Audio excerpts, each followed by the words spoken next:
I'm gonna jump right in. You had to set me up very early there, didn't you? I need to jump right in really quick, and we need to talk about the main thing that has popped into the patch notes, and I'm sure that every single person that is sat there in the audience is wondering this, and they've waited so long for it, right? So the Popeye collaboration. Okay. Where I'm joking, of course. It is definitely fleets. Fleets are here. You've championed it. What have we got to expect? So, we had several pretty major delays with fleets because internally we wanted to make sure that we released something that it wasn't just like a web page tool. We didn't, how we have the online events like the treasure hunt and things. We wanted it to be integrated in game, and we wanted it to not only meet the expectations of what the players have been asking for several years, but also exceed it. And not only that, but also open the road for future development and future integrations to further it on, because we didn't just want to add something and then never add any more support and have it dead on arrival. We definitely see this as a major incorporation into the game, and we see it as something to move forward in with as well. We originally promised just the roster. We originally said that the first iteration would only include the social aspect, but the team is confident that we under-promised and over-delivered here, because we've managed to launch the fleets with full fleet economy, the option to gift crates to fellow fleet members. We have upgrades, we have the fleet currencies. And if you've seen our most recent trailer, we're already beginning to hint at the introduction of fleet battles, which are on the horizon, and they're very actively being worked on. I don't have a set ETA, and I'm not going to give you a time frame right now, because we all saw how that happened, because sometimes life happens. But we're sure it's within a relatively good time frame that will meet expectations. When you create a fleet, you obviously have the box standard. You can select a name, you can select a tag, but we also integrated what we call gate requirements, where fleets can customize. So you can make it private where no one can apply. You can make it open where people can request to join. You can invite things like that. The fleet commander is the one that can set this. They can change it at any time, so you can close it, open it, so on. When you close the fleet, it also hides it, so people can't see it in the fleets list. You would have seen a screenshot we shared that shows a bunch of different fleets. Players can basically browse fleets and select which one they want to join. On top of this, you can actually select a minimum win rate, like a win rate bracket, similar to how we have the ranked shield colors to indicate what win rate you are in ranked. You can actually select a minimum shield where they have to be either that color or above to even be able to apply, or they won't be able to. The game won't allow them to. Same for tier. You can set a minimum tier gate. So you can say, right, this player needs to have at least tier 6 to be able to apply.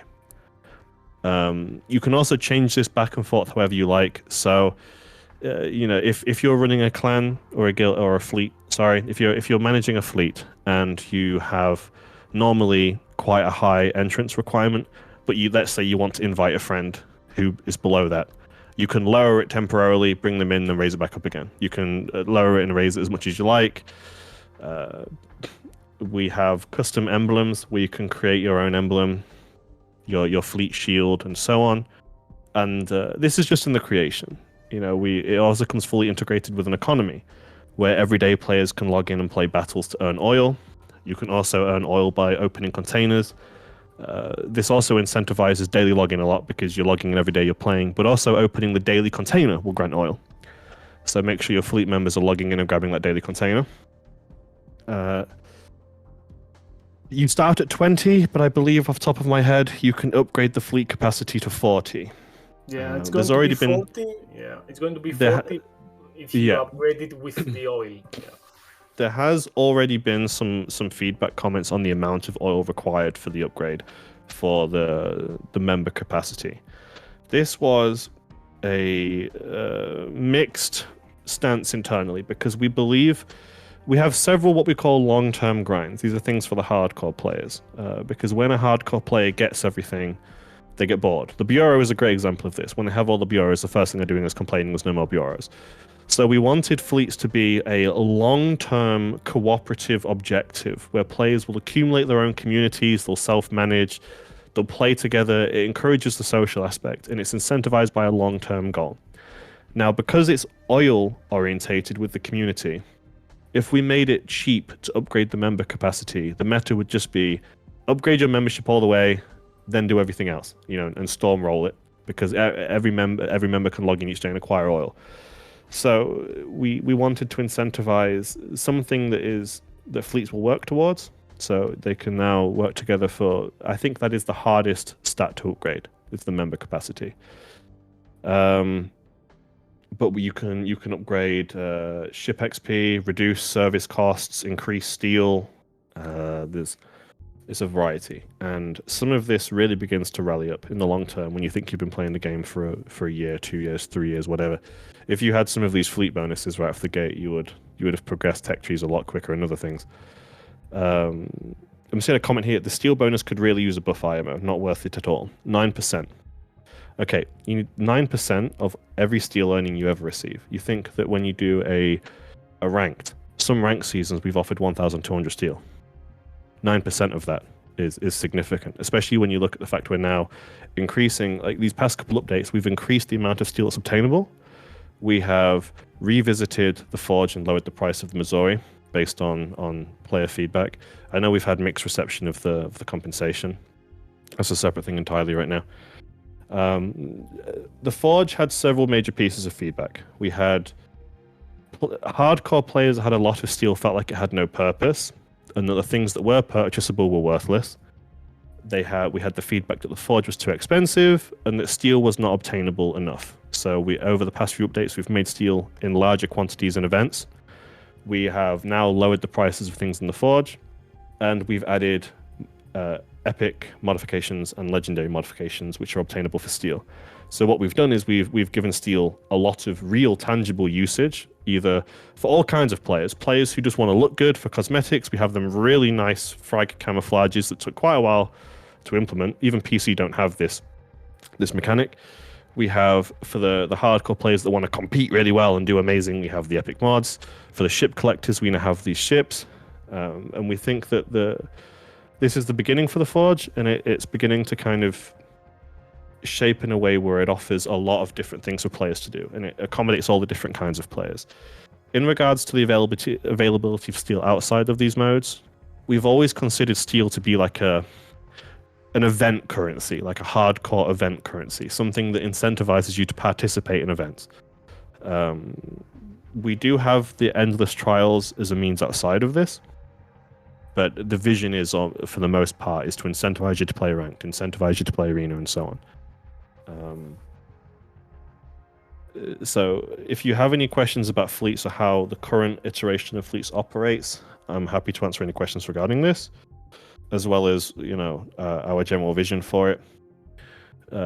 Clan fleet battles are on the horizon, which again, it's going to be a case of we're not going to reveal too much because we don't want to make promises we can't keep, but we also want to bear in mind that this is, again, a feature that we want it to accommodate and meet the demands of the people that are requesting it.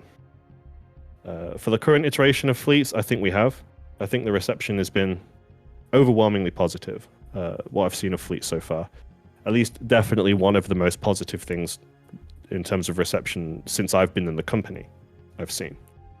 And this was a very hard-driven effort by us from the company. I was in discussions with our over the past several months. I've been in very heavy discussions with our quality assurance teams, with our integration teams, with our deployment teams, and everyone has worked completely tirelessly to make this happen. And we think we've over-delivered what we promised, at least, and we're happy with that internally. So, Okay. So we are getting 4 years of Legends, and now we are having the social aspect of the game. I know it's late, it's a bit late, because usually most games start with the social aspect and then they keep moving around. Do you think that fleets cost a lot to the Legends community, meaning that there was a lot of inactive players, and you are now, you don't take it personally, I mean, we're gaming, you are now going to turn this site upside down. So especially with the mobile application that you are pushing, you are going to tide up players to drive and play daily. Is that the purpose of the social aspect? So I think the social aspect is for several reasons. Like, as you said, the game is running on 4 years old, so you'll notice that over the past several updates, it hasn't really been it's not something the community team has drawn focus to, but we've been, over the past few updates especially, we've been kind of in this modernization phase. The game is 4 years old. It was beginning to show its age. We've started to update the UIs to make them more modernized and in line with other, is what you would expect in terms of intuitiveness with other new modern games. We have revisited old commanders that have been in the game for 4 years, base commanders, and given them new skills, reworked their tech tree lines and several things to bring new life into them, as well as giving the tech tree a clear purpose. You know, where we're beginning to notice that some tech trees were beginning to merge and be very similar in playstyle. We want to make sure that everything has a very distinct purpose and a very distinct role. We've been working very tirelessly with balances. As you've seen, this update that we've shown the patch notes for have a huge amount of balance changes, and the past few updates have also had the same thing. So we're reworking ships. We've been reworking the commanders to bring fresh life to them, reworking UI. We've done a lot of improvements to the game's tutorial and onboarding process. I was having players in the Discord today only just asking me what demo battles are.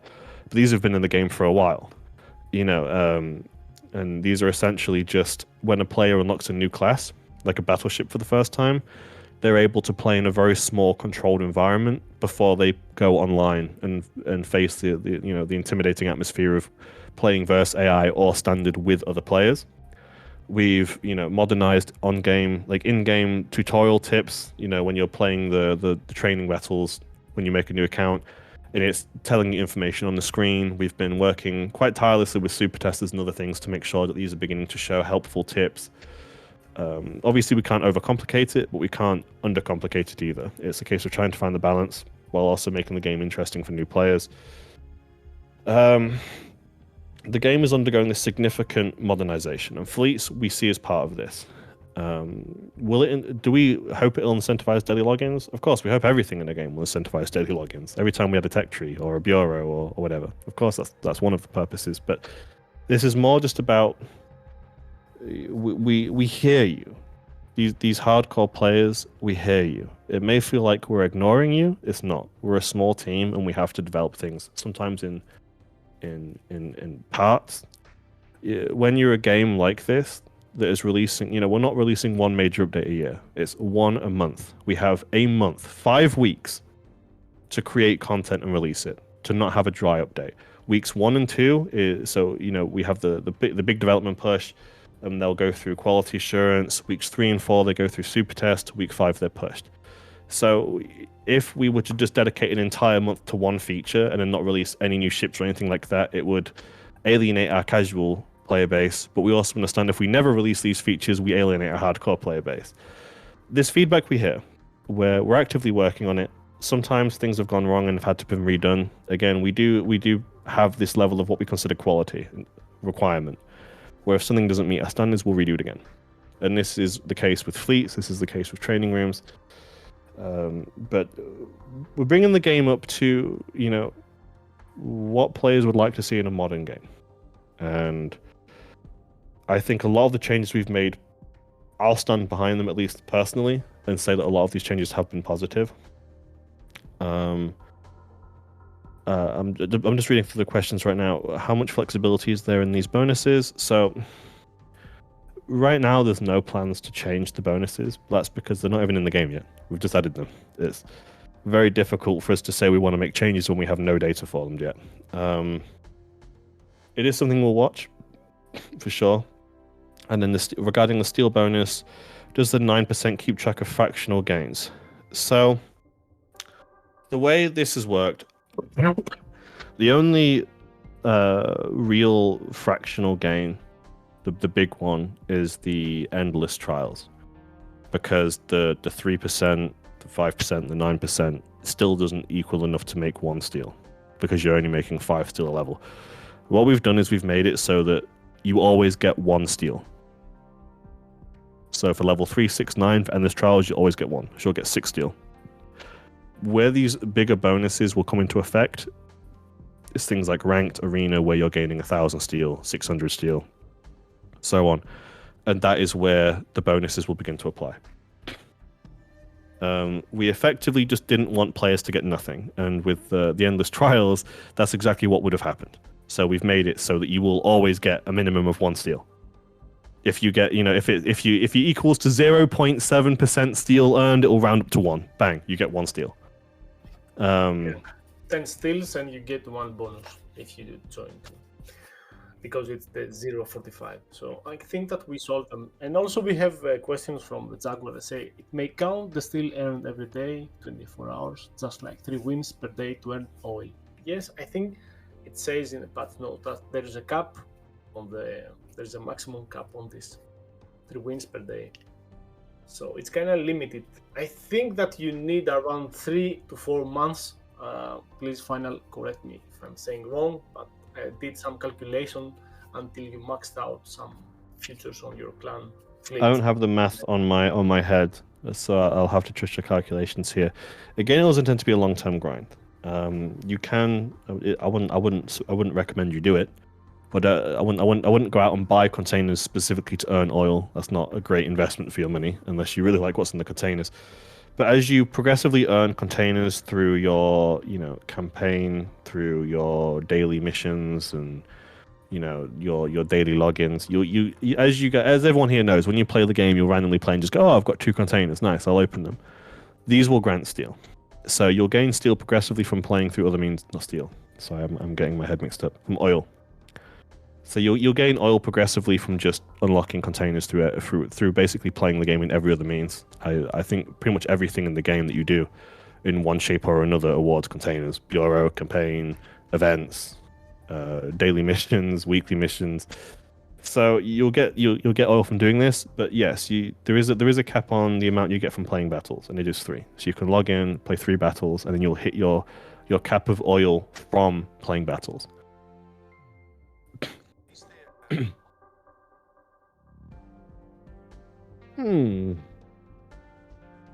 This is a good question. I don't know. I know for a fact in Super Test, during testing, some of our testers got to pretty exorbitant amounts of oil.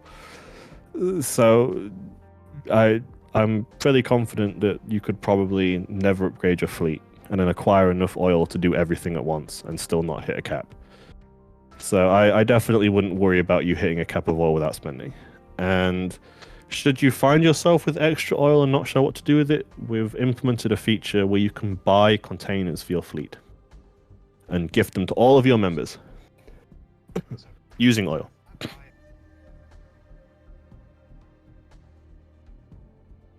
If you're a fleet leader, a fleet commander, or I think there's a title for it we have designated in game, in the fleet menu, each season we plan to change the containers, in and out for different updates and offer different things. I believe on launch it'll be a spring container, and you can purchase that for oil. And once you purchase that, every single person in the fleet will receive that container. The prices are a bit on the high end right now. If I recall, it's 20,000 oil to purchase every member in your fleet. But that price won't scale on members. Whether you have 20 members or 40, it will still be the same price. And of course, they get oil from opening that container. It's not a great return, but it's just tied to our container opening mechanic, because you'll always receive an oil.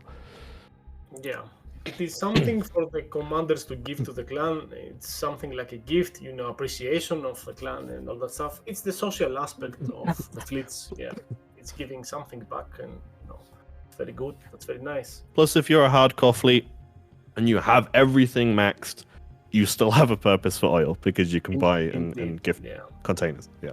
It's I like that.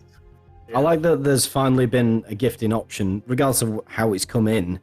I think that a gifting option has been a necessity for some time, and I like the way that it's been implemented, because it benefits the people who are the hardcore gamers and the people who are actually actively playing. So it's a good way to be thankful to your hardcore player base as well, which, to be honest, I haven't seen a great deal of. So it's nice to see.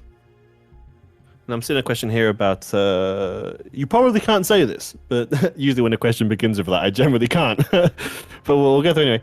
But since fleet battles are like the top competitive mode, do you anticipate banning ships? So, again, we're not even sure what our maximum competitive mode is, because we're definitely in uncharted territory right now. Whether we end up ever having like a competitive league or just fleet battles and other things, these are all still in speculation, and nothing is really set in stone internally. But do we anticipate banning ships or entire classes from fleet battles as they do in PC? I'm not sure about whether it's definitely happening or not. I know there has been talks, and I'm probably going to get in trouble for saying this, but there has been talks internally where we've discussed the possibility of maybe having a banned ship roster or removing aircraft carriers from it and several things like that. Again, nothing is confirmed and nothing's promised. This is just something which is in conversation. Like I said, when we implemented fleets, we intended it to sort of be like an open-ended journey here. We're going to be definitely looking at player feedback and reviewing the data and seeing how we intend to progress forward with this. Well, if you don't mind me raising my voice right now, I think it'd be a bad thing to ban a certain class, even though it's a CV. Because if you ban that certain class, you're basically taking away those players that are really loving that type of ship, even if it's a CV. Because I know a bunch of guys that they don't really play battleships or cruisers or destroyers, but they love playing the CV. So every game you see him in a CV. If that means he wants to come to my clan, but he can't really play it because he doesn't play any other type of ship, he's no value as a clan member. Yes, to a certain degree, if you're very competitive, he is a problem. But if you're not, it's fine, he can come. I'm just saying towards, if you look at the more competitive guys, that CV player is still going to be a very good asset. Rogue, when just on that, if you're playing football, not everyone's a striker, right? So okay, realistically, we're not. Sorry, go on. You can't take away the goalie. You get what I'm saying? You can replace him with a centre back. It's happened before. John Terry did it at Chelsea. So. Well, I'll address this directly to avoid a wild case of speculation. So we have no plans right now, like concrete plans, on whether or not we intend to ban ships or classes or not. It is just in discussion. We're talking about how we wish to present this and what our vision is. Because one thing in Legends is just because PC does something one way doesn't mean that we choose to. We definitely have our own vision for the game. And we want to do right by our own players in our own way. So, again, it's going to be a case of fleets is going to come out, people are going to make their fleets, and we're going to get feedback on it, and we'll just internally we'll have our conversations and determine how we want to proceed. So, I just wanted to give you a bit more than just saying I can't answer this. So my answer is there's really nothing confirmed on either end of the spectrum yet. We haven't decided if we want to or if we don't want to, but it's something we're talking about, and that'd be my answer to this question. That's useful to know.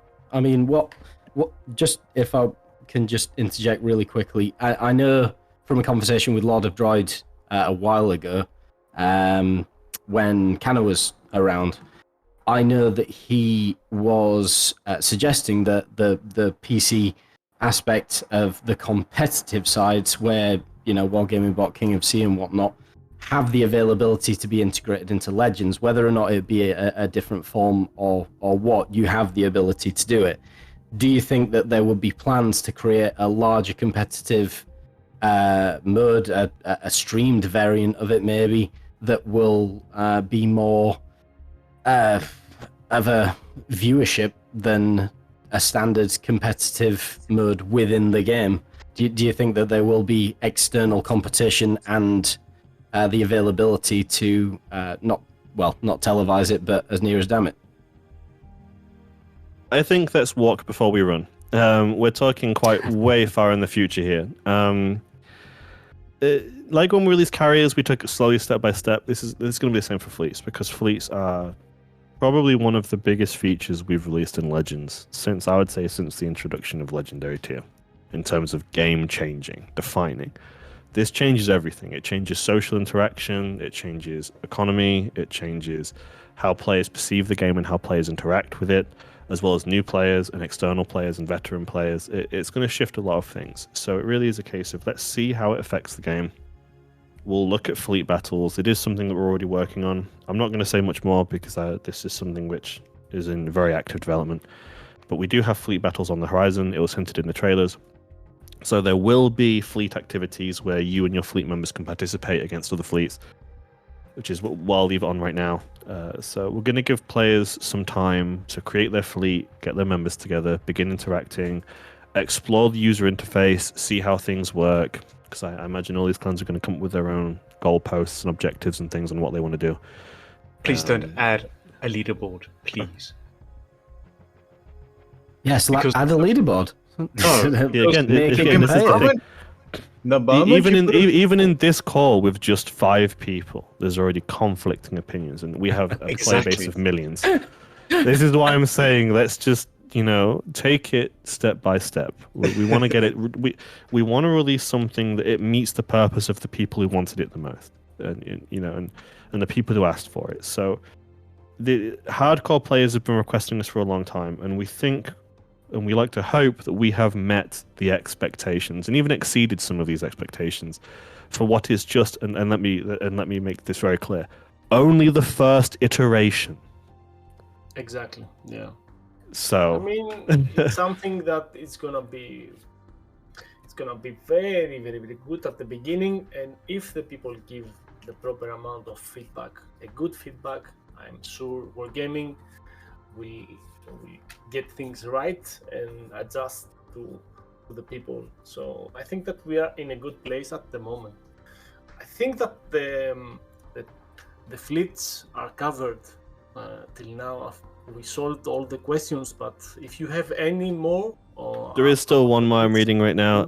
Will there be more than one fleet member with command authority? So you're going to have, from my understanding, you have one fleet leader, which is the fleet commander, and then there's effectively like 2 co-leaders, like 2 officers, which will also have different permissions and varying permissions, but you'll be able to explore what they can and can't do in the game's UI when it's released.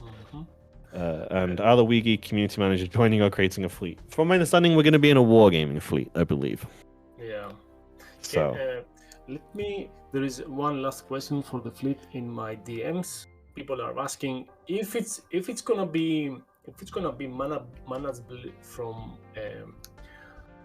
a web browser, or it's gonna be from the consoles, or it's gonna be both. I mean, you can interact with your fleet through a portal. When we were talking about when we were in the really early discussions on how we wanted to do fleets, we didn't want it to be a browser-only thing. We wanted it to be integrated in-game, and the first iteration has it in-game. So you will have a menu in-game in the main menu, fleets, where you, just like how you're navigating to the bureau, you'll have a fleets tab, and then in there you'll be able to invite or search or join fleets. You'll be able to manage your tier gatekeeping regulations and your fleet names and tags and everything. Everything is completely manageable in-game.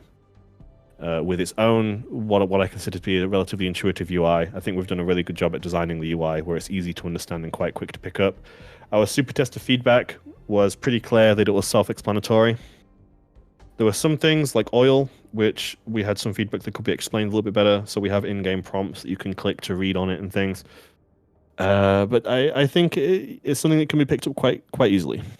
Yeah, I think also the community is going to cover a lot of things with guides and videos and, the CCs. Well, you're right. Yeah, that's what this is for ultimately. It's for the community. We are now providing... There's been communities for a very long time in Legends. I'm not hiding this. I've seen there's been lots of fleets. There's been lots of, player-made tournaments and everything else. This is our first step, hopefully of many, where we're beginning to give players the tools they need to begin managing and arranging their own micro communities within the game. and we're hoping that it will positively reinforce your experience. It'll have you playing with your friends, and it'll give you some tools where you can work together on something other than just, setting 10 fires or getting 3 citadels. We want to begin to kind of add this sense of unity and accomplishment among groups, which is our implementation here. If I'm rambling on, I'm sorry. No. That's it. I've got a question. I think maybe a lot of people have got this question. Let's say I get one spring crate that's coming now with the update. How much oil will I get inside that crate? Good question. I don't recall. I know we have a set amount. I think it might be 30, but really don't quote me on that. I think I have that. I think we've answered this question in our FAQ. We'll check It doesn't specify for the specific amount per crate, or is it? Okay. I don't have that number on my head right now, so I really don't want to guess on this one. But it's a set amount per crate, any type of crate, correct? Yeah. Okay. Daily, it's free 20. crate, Is we said it in our FAQ. It is 20 oil per container. 20 oil, yeah. Per Yes, container. including Any containers purchased with oil. container. Yes, any. Any container. Yes. Free, daily, whatever, name it. It's 20 I believe oil. so. Yes. Yeah. Again, I don't want to make this as a direct confirmation, but in Super Test, at least the containers I opened were all showing it. You might not get them in a Kaigun container or something. I'd have to double check, but I believe it's everything. Okay. I came into this this podcast grossly underprepared. I apologize. I don't have any notes with me. Like always, we do the same. Don't worry. Finally, we are not interrogating. I mean, Okay. Is there any future that we will be able to buy ships with oil, or is that not something that is going to be looked at? I mean, if a container cost 20,000 oil, I'd be scared to see what the price of a ship would be. I'm just asking. But a possibility. We're talking hypotheticals here. I really don't know. At the end of the day, my job internally is to communicate with all the different teams and make sure things are working correctly, and that we're meeting and things are working and not breaking consoles and so on. So I'm really not a person that can give you promises here or confirmations. Again, as I said before, it's just an open road. We're deploying fleets. We're seeing how people react to them. We're going to be watching feedback closely. That right now is very positive. And we'll go with the flow with this, I think. And then the final question I've just seen is: can fleet members all contribute together to afford the doubloon cost of opening a fleet? No, the fleet leader will have to just pay the price up front to obtain the fleet. And as we said about the doubloons that they are needed to create a fleet, I mean, it's obvious for the reason that you can spam the game with creating fleets everywhere and everyone. So there is a minimum price. Please correct me, this is my own opinion. There is a minimum price, so it can prevent everyone from creating unnecessary fleets and messing with the system. So there is difficult to say as such.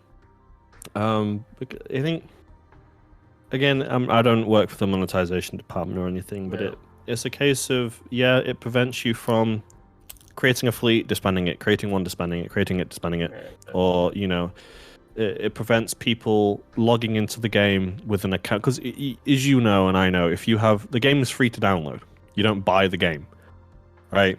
So there's no minimum investment required to log into the game with an account. So you could theoretically make 30 accounts, and then on all of these throwaways, just start hoarding fleet names. Yeah, spamming. At least I wouldn't consider this an expensive entry, but it's still an entry that would require you to input some form of payment method and everything else, which when you're making disposable accounts is quite tedious. But when you already have an account and you play games on a daily, I don't know. Some players are a little bit upset that we have this here in the first place. But I think that, at least of my own personal opinion, the amount of time it's taken to develop this and everything else, I don't think it's a high entry fee. Yeah, it's a minimum. It's less than Admiralty backing, which is arguably considered one of the greatest value for money packages we have in the game. And considering that fleets is something that you can upgrade for free just by playing and offers you very high long-term or basically permanent bonuses for you and 39 other people, hypothetically. I personally I'm quite happy with at least the pricing of the entry point. Let me connect something, because you said about not bad feedback, because some people were whining about the Missouri and the things happened to the steel. I mean, people that had Missouri paid 30,000 steel, and now it's half the price. Yeah, but they are still giving negative feedback about this. And I mean, you can have it all in a game. That's my my opinion. Let's be honest, and we've been preaching this since the very beginning of this podcast. Doesn't matter what Ouija does. If Wargaming implements something or patches something, is always going to be a group that complains. Yes, at least, and I applaud Wargaming for this. At least they're giving the people some of the steel back.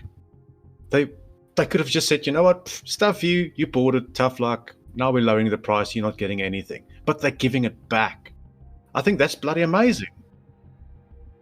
It's worth That's just my noting point of view. the only the people who purchased it this update are getting the steel return. I know. Not the whole player base. Ouch. This Ouch. has received a variety of all kinds of feedback, and so I'm trying to be careful with my words here. Please be. In the past, when there's been price reductions, compensation has not been offered. When you look at when we permanently reduced the value of every tier 6 premium, for example. What we were looking at here is we understand that a lot of people saved and bought Missouri. At least internally, the stance was that we considered this to be a very prestigious ship, and you had it during an accomplishment, like you had it during a phase where not many people had it. One of the biggest feedback points we've always received is it was too expensive, we need it lowering. And what we didn't want is, yes, there are people who have had it for years, and they've played it, they've enjoyed it. Some of these people have hundreds of battles in them, thousands of battles in them. They've had their enjoyment from this ship. And then there are going to be people that bought it, and then an hour later, announcement, price is getting reduced. With 1 battle in it, 2 battles in it. You know, that stings. That stings. And I understand that it stings for the hardcore players as well. But it's a case of, we had to define a cutoff point somewhere. Some of these players have had Missouri for years. And no matter where we put that cutoff point, there's always going to be someone who just misses it and is upset that they've just missed it. Some are saying that no refund is better than a partial one. Again, I feel like this is like an eye for an eye mentality. Just because I can't have something, someone else shouldn't. I don't think I necessarily agree with this. But again, this is, I'd say it's almost becoming quite one of like the big political subjects in Legends, isn't it? Everyone has a very opinionated process on this.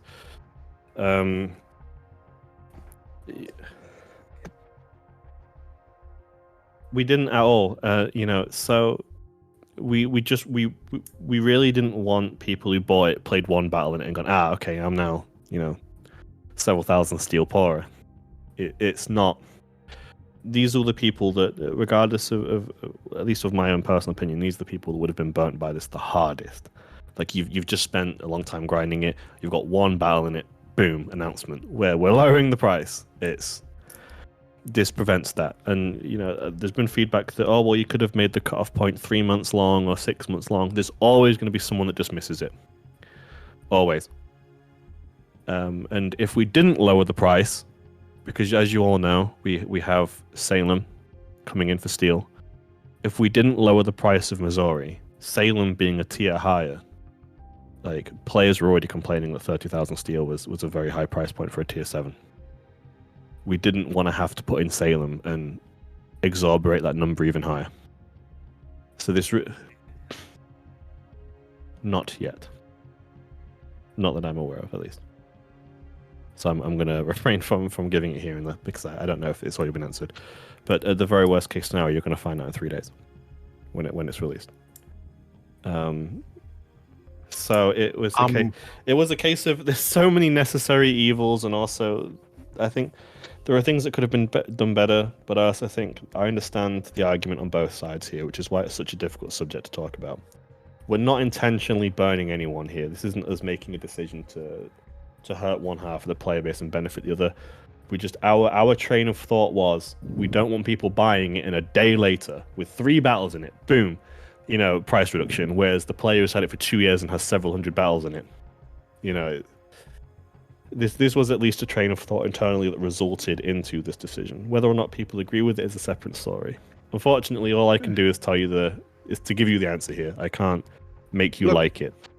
I'll be honest. I was a bit heartbroken when you said just for the past update, but also thinking and hearing what you're saying, I kind of see it. Yeah, it makes sense because normally, and if I had the Missouri, no joking, I don't have it. I don't want it. But if I had it, I maybe play 10 or 15 battles in it, and I'll be done. I'd play something else. It's just not that epic of a ship for me, personally. Other people might disagree and say, well, I love it, I play it every day. I know some people that got the Schlieffen that don't even play it every day. And I know it's a good ship. I love the ship. Oh yeah, look at that. Triggered. Nice. It was just a case of, players were saying that 30k is too expensive for a tier 7. And that being the only ship in the Forge at the time. And we were reviewing the earnings. We've made the earnings more, in these events. We've lowered the prices and things like this. The decision was made to lower the price of Missouri, to make it in the realm of more affordable. And it wasn't just a small price decrease. It was actually quite a significant one, as you've already seen the price. So this allows us to introduce another tier of ship to the Forge, without it being like 45k, 50k, is the realm this introduces into, because tier 8 we're not going to charge the same price for a tier 8 as what you do for a tier 7. And with Missouri being at 30k, that was already a very high entry point for the first tier that could potentially be of 3. We have no plans to put legendary tier ships in the Forge period, but I'm not going to make promises from 5 years from now. Plans always change, and to have what could effectively be, hypothetically, the first tier of 3 tiers in Forge being at 30k is a steep beginning point, to say the least, especially when you look at how long it takes players to earn 30k. So, okay, I have a big question here before you say anything. With all that changes around, can we expect, like the European people say, changes to the EULA system? We need to sign something more? Are they opening the road for some changes? I'm not a lawyer. I really can't answer this. I don't know. I'm not even going to pretend to know here. I'm sorry. Okay. I'm community operations manager, and this conversation ventures into like legal precedents and things. I'm not going to give a wrong answer here and mislead people. I would rather have no answer than mislead people. I'm afraid. I'm sorry. Okay, so we're gonna see it. Okay, perfect. Well, coming back to fleet as well, and looking at fleet battles, I've got this one question. Let's say I'm doing a fleet battle, will it also be like on PC where you can take 1 tier 8 ship and then 5 tier 7 ships and then 3 tier 6 ships? Is that going to be like that, or can you choose any type of ship? Because I'm kind of thinking it's going to have to be specific. We're not in a position to begin commenting on fleet battles of course. Yet. We intend to just introduce fleets, see how people interact with it, and then. Okay. I'm not gonna spoil all the fun before fleets even in the game. But I appreciate you're all very enthusiastic. I know you've been asking for this for a long time. So. Oh yeah. There's no harm in asking. Yeah. I'm going to jump right on the complaint train here, but not necessarily the complaint train, because, fleets coming at all is pretty great. But I was kind of waiting for the conversation to circle back to fleets to, I suppose, inquire about the customization options. Like, 2 to 5 characters for a tag, that makes sense, because ridiculously long tags would clutter up a lot of UI. But the name of the fleet itself being limited to, I think 15 characters, I think that's kind of... I think it could be higher, and I think it should be higher. But my main complaint is the lack of emblem customization. Like, I can see where the complications would come with doing something. I believe you can. PNG I based. believe you can. I believe you can customize the emblem. You can select the. It just seems like shield it's such a limited and- customization. That was Well, what I'm saying. it's very similar to patches. You have like a foreground and a background. Yeah. And again, this is only the first iteration, right? So we're looking at feedback. We're looking at what direction we want to take this and what direction players want us to take this. And again, fleets are here for the long haul now. They're here to stay. And this is, make no mistake, we intend for this to be the long-term grind for players. We want it to be something that players will work towards in the long term. And it's also something that, again, is an open road and we can introduce features for. Like fleet battles. We've already openly said Just we're don't- working on fleet battles. I Just don't let players create their own. The moment they create their own, you're going to get the most silliest stuff. See, that's the You point. know it. I vote for Black Ops No. 2 emblem editor. No. And why is that? Why do you vote for Black Ops 2 emblem editor? Because I feel like I- you lose a lot of the uniqueness that you could have as a fleet. It feels like it's going to I be have a question like for you. that How many everyone's- inappropriate things did you see in the Black Ops 2 emblem editor? I actually made pretty good money making Black Ops 2 emblems for people, and I can tell you right now, you'd get a lot more respect having something cool and well made than just the F word scrawled across No. your tag. I see what you're trying to do. You're trying to make money. I already Yeah, created that he's business. trying to create a that's come and business. gone. I'm just saying, it would be a lot more. User-generated for? content in general is a slippery slope. We already have Oh, hell we yeah. already have quite a big cliff ahead of us right now, which is going to be moderating fleet names. Oh So- gosh, yeah. That is a good point though. What are the limitations that you're going to have? Are you going to obviously swear words and that kind of thing going to be out? But is there going to be some like Okay, so, borderline ambiguity? I'm not going to comment on our detection methods or our regulations too heavily here because I don't want to give people the information they need to bypass it, right? Can I Or to, report somebody? or to walk the fine line intentionally. So we do have an option in game where players can report dodgy names and they will be moderated. So just behave. Yes, we have filters in place that will prevent you picking certain names and certain words and so on. And I'm sure people will creatively find ways of bypassing this. And this is why the report feature, which will be monitored, along with us handling this. So these will be Well, managed. Just behave. Within that report feature, will there be a space where I can maybe write an explanation? Why I'm asking this? Because in certain languages, of course, you're not speaking all the languages in the world. I speak a couple of them, but I might pick up a word in my language. It means something that is profanity explosion. You know? From my understanding, it's like a button that you press, and it Okay. will just alert us that someone's reported this. But in Okay. wargaming, we have a very good language coverage internally across all of our different offices around the world and all our different support teams around the world and so on. But there's nothing stopping. Like if a player sees something that's horrendous, there's nothing stopping you messaging a community manager, and we will take it seriously, or messaging a member of the wargaming team, or contacting customer support. This is effectively the first user-generated content aspect we have in Legends, and we're taking it step by step. User-generated content in any game is a very tricky thing. I know when you look at the games like Forza Horizon, these are moderated very heavily, and there's even in the case of people getting account bans for creating rising suns and swastikas and all sorts of just horrendous imagery and symbolism in it. So user-generated content is something that is very much appreciated by the player base, but from like a management perspective and trying to make sure that like platforms like Sony and Xbox make sure that their platform is family friendly. They advertise themselves as such, and it's important that games don't violate their platform regulations. So Yeah. Have a quick look inside the chat there. JuiceTaGoose posted that as an example. I'm guessing it's an example It is in fact of an Raid example. Clan. The unofficial Okay, clan as an mascot. example. Let's just look at that for a split second. How many legal issues is like it was noted there? How many legal issues would that be? 5. I can already It's at count. least 17, right? Yeah.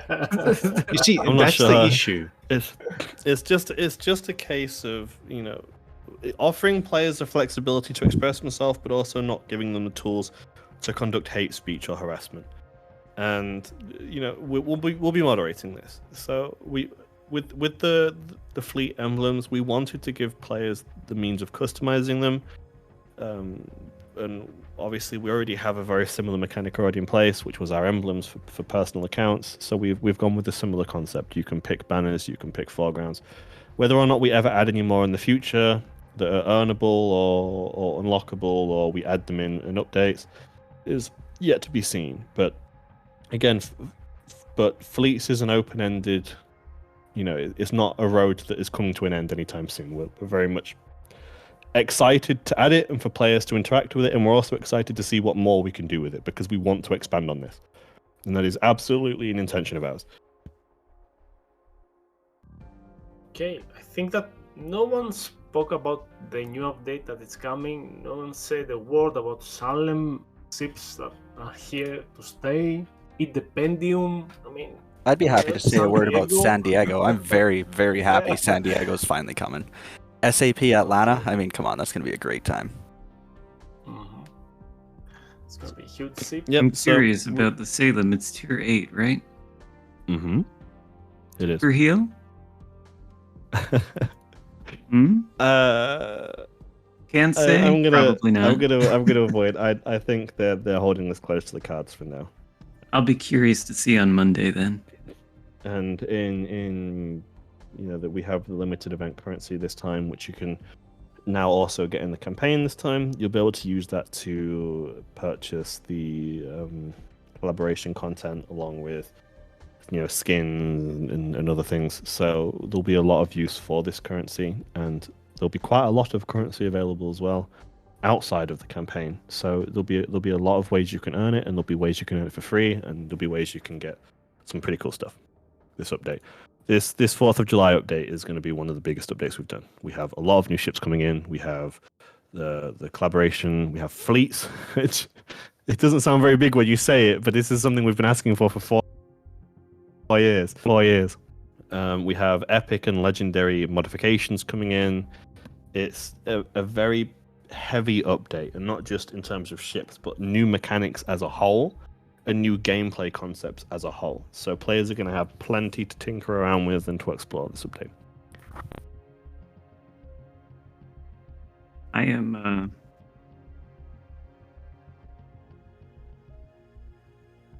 I was just going to say I'm pleased to see that it is a fleet of American premium cruisers that's coming for the update instead of what I thought it would be, which would be a fleet of premium American battleships. I know we need more of those at high tiers, but Players have been asking for cruisers. but yeah, This- cruisers is good. This update is almost everything is feedback driven. This is us listening to players. Players want fleets. Players want modules to return. Players want balance changes. Players want more cruisers like this. And obviously, we're still going to have people come in our feedback and complain. But we have to judge it. One update has to be for one kind of player. Another update has to be for another. And we have to make everyone feel welcome. But I think at least internally, we've hit the nail on the head with this update. I think there's a lot of really cool stuff. You may not like all the ships or all the content.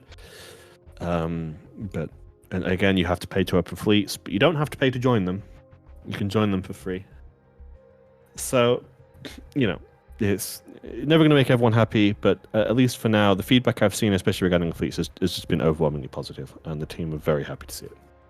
I think MetaJerk actually asked a very good question here inside the chat. He says, was no thought given on capping legendary or epic mods depending on the tier of ship that are installed in? There's going to be enough power imbalance. It has to go in a 4th slot. So it's only a 4th slot. Well, yeah, all of them are 4th Okay. slot. No, Secondary mod is a 4th slot. Artillery plotting ring mod is a 4th slot. Reload mod is a 4th slot. So I mean, theoretically, I think we have like a tier 3 with 4 slots, don't we? Or I don't know. Nassau was off the 4 top of my head, slots. but- Arkansas has 4 slots. I'm pretty sure I don't- whatever that British one Yeah, has 4 so- slots. You are, and see, there is some degree of limitation to what you can put it on. And any ship that supports the normal mod, the normal modification, will support the legendary modification. We have I don't- reduced the price of uninstalling them, because player feedback was that uninstallation fee was too expensive. But again, we also wanted to have a fee in place just to stop people removing it and throwing it on everything and only ever needing just one mod. I don't You think see, that's the salient what he says- point of the question, though. Yeah, he says he understands they go in the 4th slot, but he says, but does the tier 7 ship need 25% boost over a tier 6? So here's the thing about the mods is, I think everyone has different opinions on how game affecting they are, but in order for a ship to have these exorbitant boosts anyway, it already has to be quite close to the end of a battle. Like a 5 stack requires 5 kills. By that point, you've won the game anyway. If you have 5 kills ahead of someone, you've won. Or if it's a very tense 3v3 and you have the 5 stacks left, it becomes quite a close game. So, in terms of how it'll affect gameplay, I'm not sure. We have an entire balancing team, and we are watching this closely. We understand that these are, especially in higher tiers, they are going to have a bit of an impact when you have a Yamato with a damage boost and so on. But it's something that gives an incentive to earn steel and an incentive to spend it. And if you don't like cosmetic, you now have gameplay. And we have steel available for free in many ways, so players can get cracked in. You could have a new player join, participate in one game, one season of ranked, get 1,000 steel, boom, they can make an epic and begin putting on a ship. So you have to play good to have these work. So you're not just going to have new players throw on a legendary mod and all of a sudden be cracked because they have to get the kill in the first place. But I think it shakes the game up a little bit, and it almost adds like micro objectives to a battle. You have the objectives to win, and then you also have your activation conditions and several other things which encourage you to play. Like get it, because these are damage based activations. So you have to get damage. You can't just sit at the back of the map and do nothing and then your legendary mod carries you all the way. It actually incentivizes you to go in, to play, to participate in the battle, get damage. Like for the secondary legendary mod, if you're sat at the back of the map with a legendary secondary mod, then I'm sorry, but no performance boost we ever give you is going to be enough to make you a good player. It's, so we have a team of very talented individuals. A lot of these recent balance changes have been very good and very well received as well, player-wise. I think our balance team right now are on the nail, and they're listening.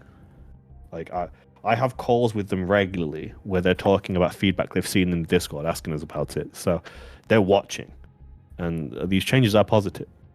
German commander rework was positive. We've improved pen angles of Italian battleships, improved their secondaries and so on. Like we're looking at feedback and we're giving.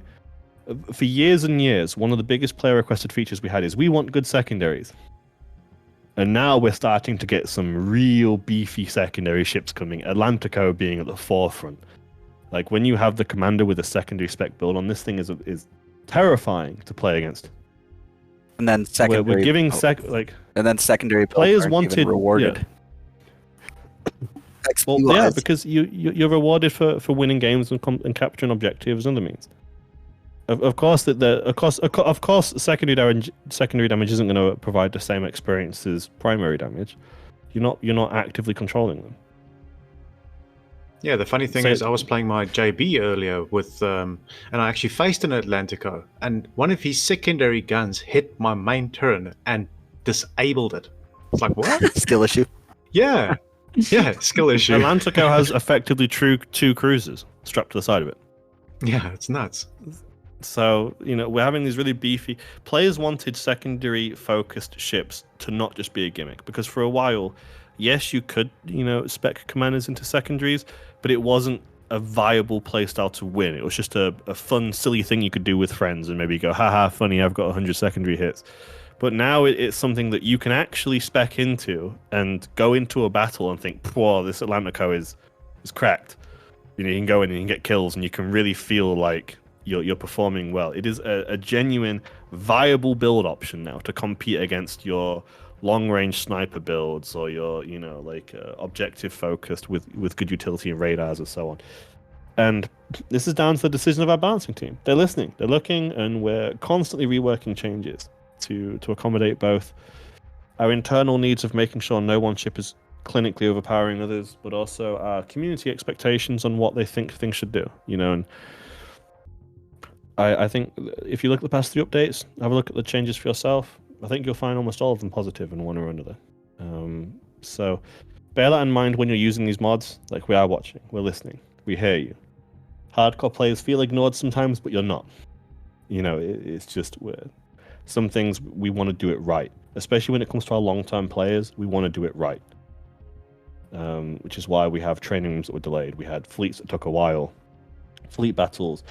You know, players didn't even have to ask us for fleet battles. We announced it the day we announced fleets. Like, fleets are coming, fleet battles are on the way. You didn't have to ask us for 3 years to get it, because we've seen your thoughts, we've seen your feedback, and we're actively making steps in a direction for it. Modernizing UI, reworking gameplay, adding fleets. You know, so I think this is a good sign of things to come, and I'm hoping I'm not jinxing it right now by saying this. No, Who knows? I agree 100% with you. I think the rest of the guys here as well, they will also agree. I agree, yeah. I've played PC, I've played the alternative, and the balance on there, Legends does a much better job overall. I don't know, I'm going to continue to rant I'm just constantly having a quick about carriers until we get submarines so I can encourage CV sniping with them.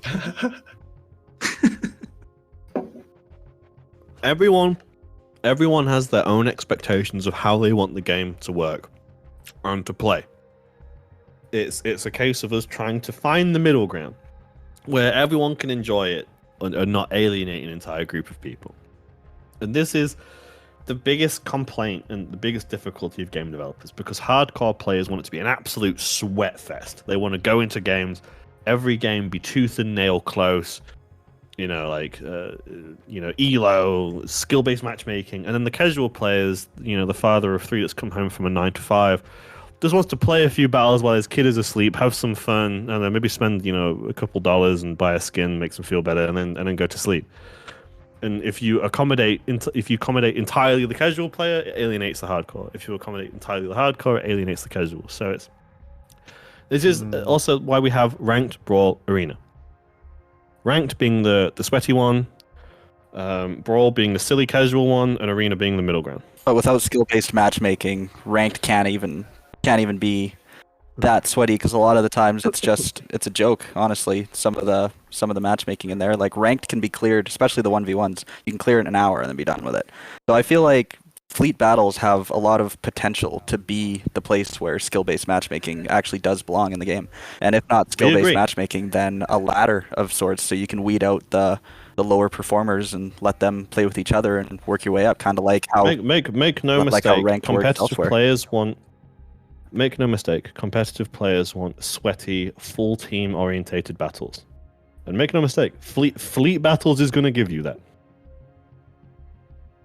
Finally, skill-based matchmaking. So, And I actually get to choose not who my skill-based teammates are this matchmaking, time. by the way. I'm not promising skill-based. I'm saying that when I say it's going to be, you can go in with a full team and play against full teams. Our matchmaker does not have skill-based matchmaking. There's a lot of conspiracies that we curve win rate, or we pair strong players against weak players, or that we intentionally make it so if you have a good win rate, we're going to throw you on the team that gets curb stomped every game. This isn't the case.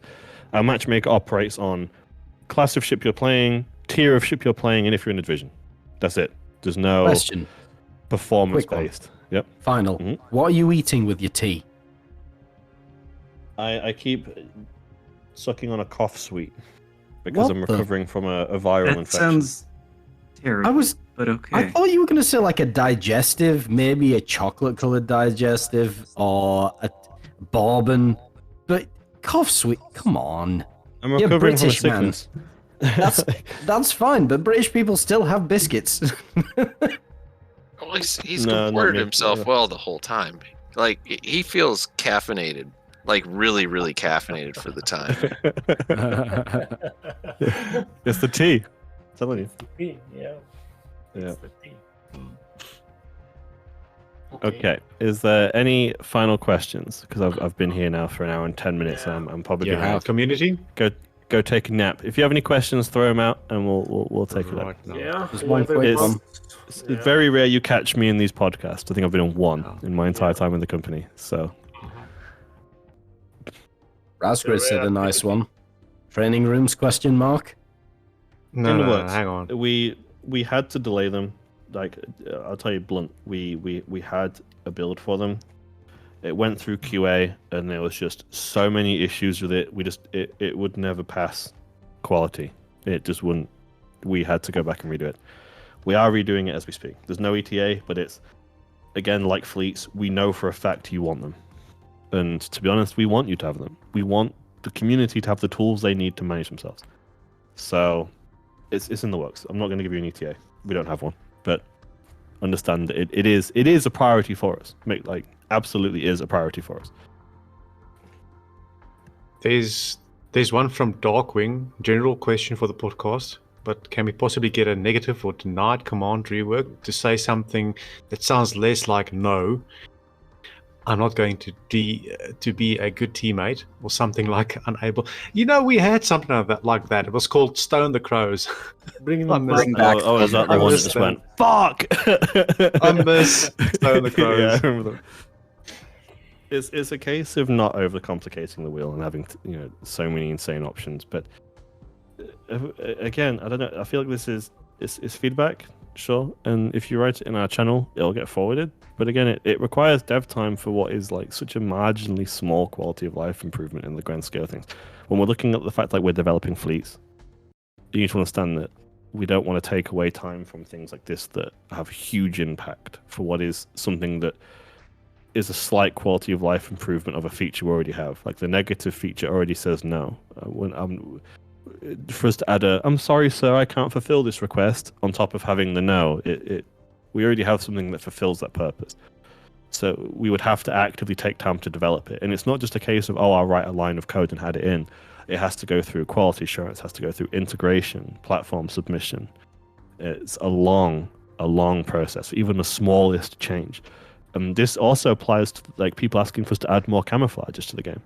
It's not just a case of, we'll press a button and activate it. It has to go through development, approval processes, quality assurance processes, testing, super test, integration, platform submission. It's a long process. But it doesn't mean we're not listening and we don't hear you. We do. We have to prioritize. We have a 5-week update cycle every month. Bang, update. So we have to make sure that while we're developing things for each update, we're also developing in segments long-term requested things like fleece.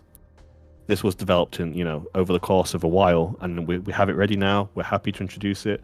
We're meeting expectations and, going above and beyond with them. So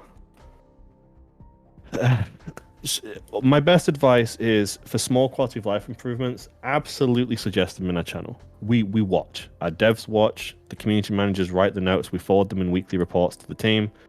And it gets added to what we call the backlog. And I'm sure you've heard this phrase a lot. And it's just a case of backlog is feedback that we like the sound of and we want to develop it. So whenever we have a free time slot or a couple of days available for a developer, boom, we slap something from the backlog on their table and go, right, do this. And that's how these get integrated. Mm-hmm. I think that we are done. Is there anything else? Because finally 1 hour continuously. And I think it's dry up. So if there is any last question, please be my guest, place it. Otherwise, I'm gonna close the recording and you can stay if I can. The CCs be my guest. So last questions. Putting some of the community suggestions to a vote for a feature. Again, this is difficult because whenever you do something like a vote, and then another feature inadvertently gets done before it, players feel like we've ignored them, it causes frustration. When you look at development as a whole, one of the things we always see is, look at the Wargaming, they're developing this instead of fleets, they're developing this instead of training rooms. You need to understand that in all of our offices around the world and our teams everywhere, we have more than just coders. We have UI designers, we have history searchers, we have UI designers, we have art team, we have integration teams, platform teams. All of these people have tasks to do. We're not just going to put all of them on hold while one group of several team members are focusing on something.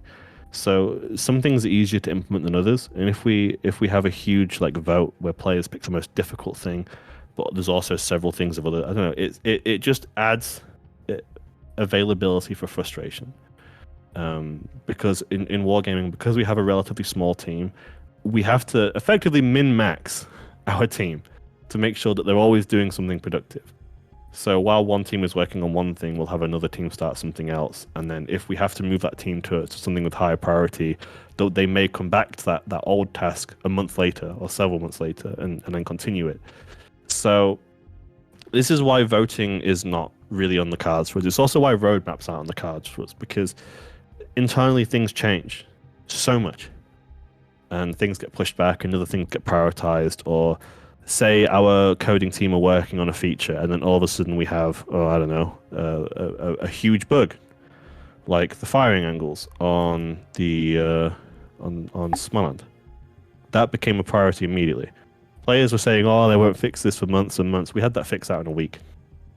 Gameplay related fix in a week, and we obviously they focused that. So I hope you understand that I'm not dodging your question. I'm just giving you the most honest answer I can, brutally honest. This is why we can't have votes. It just adds availability for players to get angry when we can't fulfill this because of a million other factors. But when you post something in feedback, it's not ignored. We write this down, we add it to the backlog, and it becomes a potential feature for us to add in the future. Turning consumable camouflages into a permanent. This was requested for a while. We loved the idea. It took us a little while to get it in, but we got it there eventually once we had an available space.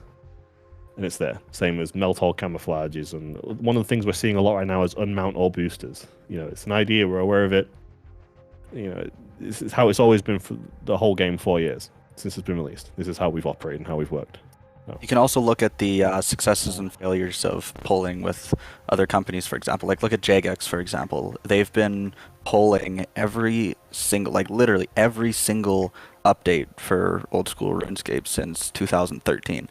And it has absolutely bit them in the ass sometimes. Imagine if we actually pulled stuff for Warships. Imagine where the game would be now. I mean, carriers would have never left Airstrike. Weimar would still be a tier 6. John Bart would be available in the store. You give players too much power and they'll abuse it. Submarines would have been here yesterday. Sorry, Xarkun. Sorry. Do you want to go? No, go ahead. Okay. After you. I was just gonna say, we do kind of get polls because you get those surveys in the mail. I assume that when we fill those out, somebody reads them, which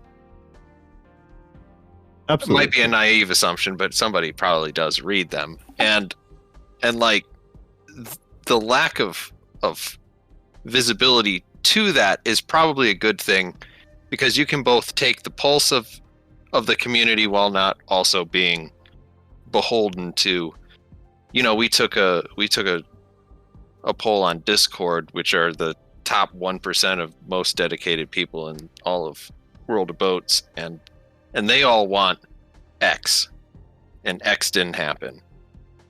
So therefore, Wargaming isn't listening.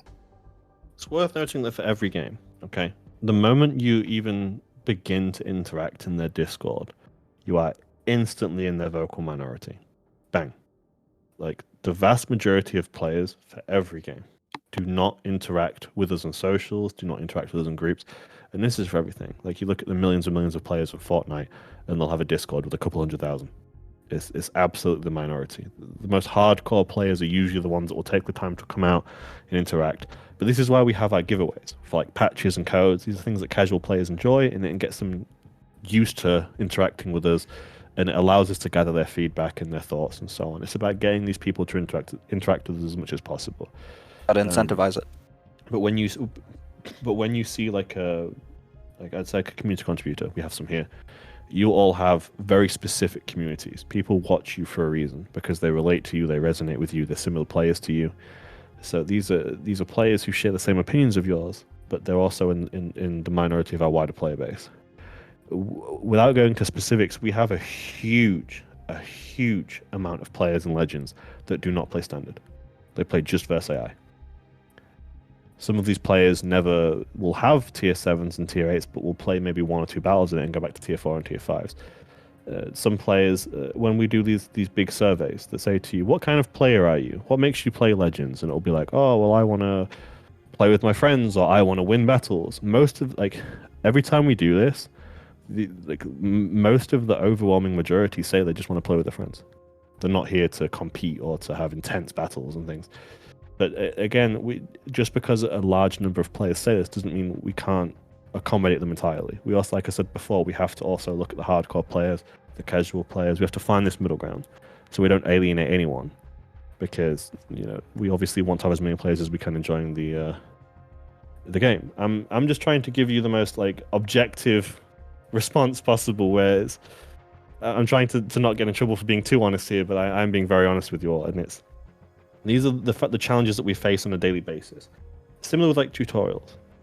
Hardcore players want us to have an answer, like a tutorial that will tell you overmatch, angling, firing penalties, smoke penalties. You be a new player and jump into that, you're one battle in and it's trying to tell you mathematical equations for overmatch. You're just going to go, whatever, I'm going to go back to play Fortnite.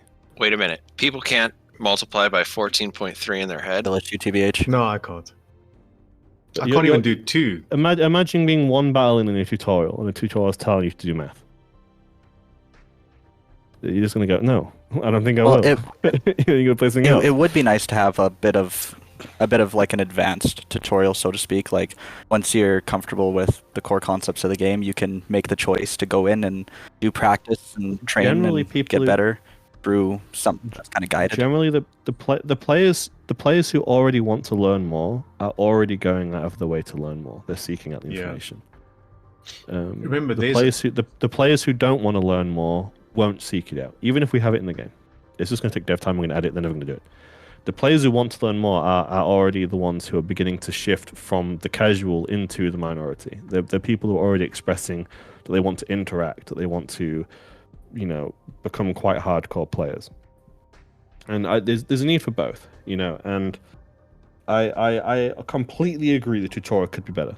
And I say this for every game. You can never have a tutorial that is too good in any game. So whenever players come to us with super testers that provide us examples of hints and things we can add in, it's reviewed. Even our onboarding has gone through several changes. But it's a case of not making it so hardcore it alienates the casual player base, but also not making it so casual that the hardcore player base feel like it's just not enough. And this applies to everything in the game we do. At the end of the day, without players, there is no game. So that's that is the harsh reality, and it's a trouble that every developer around the world faces. Another one of the I'd say policies I'd support would be trying to keep these newer / more inexperienced players out of high tier. The campaigns are great, campaign ships are awesome, but when Tier 7 was the highest tier, every campaign was Tier 7, and then Tier 7 was saturated with brand new players and premiums that were clueless. Now we got every single campaign ship is a Tier 8. So they're right back to getting stomped on by legendaries and getting stomped on by all the Tier 7s that were overbuffed to face legendary before Tier 8 came out. It's just there's all of these new players that I feel like would spend the $10 on the Admiralty backing or even just buy out a ship to have fun at high tier. They play a high tier game, then they get waffle stomped so bad that they either go into a lost cause fallacy, or I could be completely wrong on the terminology there, but where they feel like, oh man, I already spent money on the game, now I kind of have to play, and they don't enjoy themselves and never actually get better. And then there's the people that just say, wow, that sucked, wargaming, predatory, and then go complain on Facebook and never play the game again. So I really liked the Benham campaign, for example. I know that was ancient. A lot of people probably didn't even know what the game was when that came out, but having a lower tier campaign was definitely a step in the right direction, I feel. And I feel like Tier 7, which a lot of hardcore players ignored, and they weren't interested. It sucks though, because without even mentioning names, I can tell you there. I've seen in CC's videos, CC's seeing a ship going, oh, it's low tier, I'm not interested. We will go to sell a premium ship. Tier 5, I don't care about Tier 5. You said yourself, the majority of the player base are the non-vocals, the non-sweaties, the casuals that would enjoy a lower tier premium ship because they like playing at Tier 5, they like playing at Tier 6, and you give them a Tier 6 premium ship, they'll be all over that, in my opinion. Again, I don't have the data for this. Like I said, I'm not in the gameplay, but this is feedback which we've received, and it's feedback that's been seen. It's not feedback we hear very often though, so you are welcome to go and put it in the feedback channels. I mean, right now, guys, I think we really need to cut this short now. because we're overcomplicating things. So, I mean, honestly, final, I think from everyone for the amount of time you've given up so far. Okay, thank you. And the amount of answers you've given to our questions, it's amazing. We cannot wait to get fleets. From my point of view, or from my side, I'd like to say thank you for your time and thank you for coming and giving us all of this information. Even if we didn't get anything solid from certain things, it's fine. We understand. We understand the struggle that Wargaming has got, and we will stand by you and we'll go through this learning and growing phase for fleets. I'm happy. That's all I can say. I'm very happy to what I've heard, and I can't wait. Well, I'm looking forward to seeing how you all interact with it and to see how this all rolls out. Thank you for having me on the podcast today. I know I'm not on very often, so for being here. Final. I mean, it is a great honor for us to have you. So I think, guys, we set up things. We disperse are ready. Now. Yeah, finally Karen dispersed in his... I'm gonna go have some lunch. Thank you, Final. Have a great evening, everybody. As always, you're welcome to DM me and reach out to me. I'm always around. So have a wonderful evening. Take care. Goodbye.